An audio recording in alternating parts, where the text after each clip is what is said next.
Yeah, in previous session we discussed about SPA framework. Now we're going to learn about SPA evolution.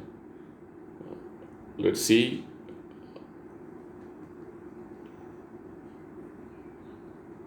So cloud computing is a which does not compute on local computers but on centralized computers that are handled by another organization or computed by the third party and storage utilities, but this is not done in grid computing. So, cloud computing has its roots as far back in 1950s when frame computers came into existence. At the time, several users accessed the central computer via dummy terminals. The only task these dummy terminals could perform to enable users to access the mainframe computer. So mainframe computers were huge, occupying entire rooms. Due to the cost of buying and maintaining mainframes, organizations could not afford to purchase one for each user. The solution was time sharing, in which multiple users shared access to data and CPU time. The term time sharing is a premise of cloud computing. In 1970s, IBM released an operating system called VM. This allowed for simultaneous operation of more than one OS, one operating system. Guest operating systems could be run on every virtual machine, every VM with their own memory and other infrastructure, making it possible to share these resources. This caused the concept of virtualization in computing to gain popularity. So, in 1990s, witnessed telecom operators began offering virtualized private network connections whose quality of service was as good as those of point to point services at a lesser cost. This paved way for telecom companies to offer many users shared access to a single physical infrastructure. The other facilitator was grid computing, which allowed major issues to be addressed via parallel computing. Utility computing facilitated computing resources to be offered as a metered services and SWAS subscriptions, which were network based to applications. Cloud computing owes its emergence to all these factors.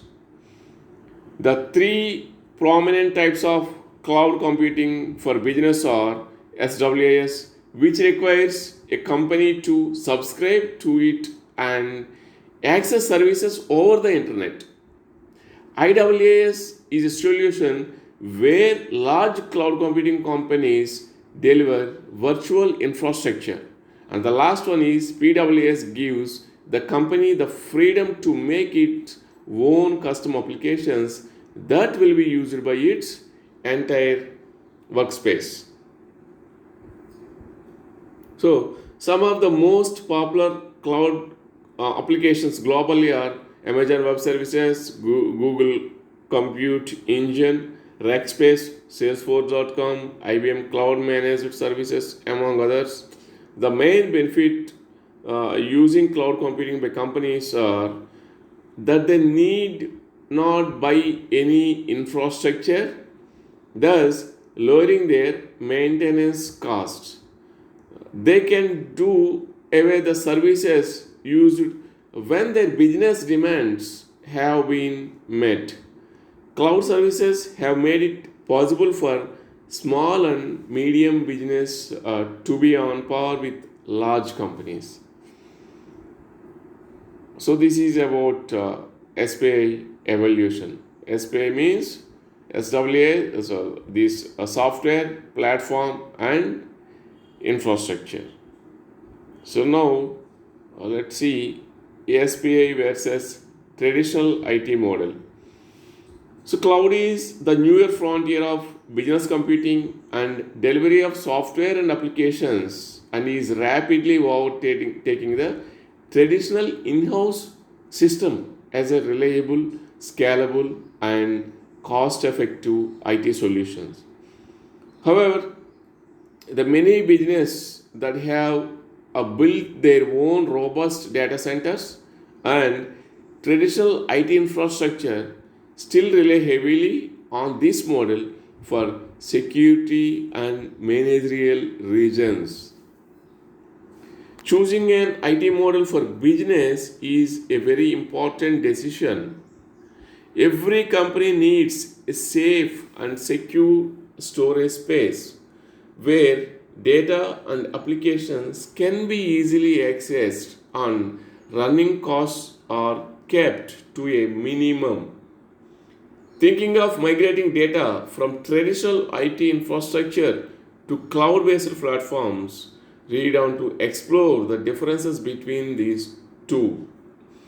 The main difference in the mode of delivery are access to computing resources as well as associated cost. In traditional computing, will typically have to own or consciously share the said remote server. If you own the server, you have to incur some capital expenditure. That is the cost of server and hiring admins and physical rent and lot of things. So this capital expenditure and recurrent operational expenditure means those are power and cooling, and that means ACs, administrator wages, software and hardware upgrades, all these expenses. So these cost almost cost regardless of whether the server is fully utilized or not. So let's see the differences between traditional and cloud. The first point is access to resource. In traditional, typically must be owned or shared on remote server. So in cloud, you do not have to own the remote server. You can simply rent it out. So the next one is risk of security. So in traditional manner, you store your files and data with other users at the level of security risk. So in cloud, by the use of virtual technology, the risk of security performance violation is minimized. So the next one is cost. The changes you pay are not dependent on the bandwidth or storage you use. This is not charges. The charges you pay are not dependent on the bandwidth or storage you use. Here in cloud, the charges you pay are dependent on the bandwidth or storage you use. So you pay only what you use in cloud. So if you come to the upgradation, so in traditional, you have to contact your system administrator for an upgrade or increase the size of the disk, so it takes a lot of time because you need to contact a lot of people in higher level. So in cloud, the subscription to storage or system upgrade is automatic. So next comes to the speed. In traditional, the access speed is slower than cloud. So in cloud, cloud computing can access faster as compared to traditional model. So next come to infrastructure. In traditional, this model, we have a full infrastructure control and build for a specific purpose. So in cloud computing uses shared infrastructure. So next one is autonomous.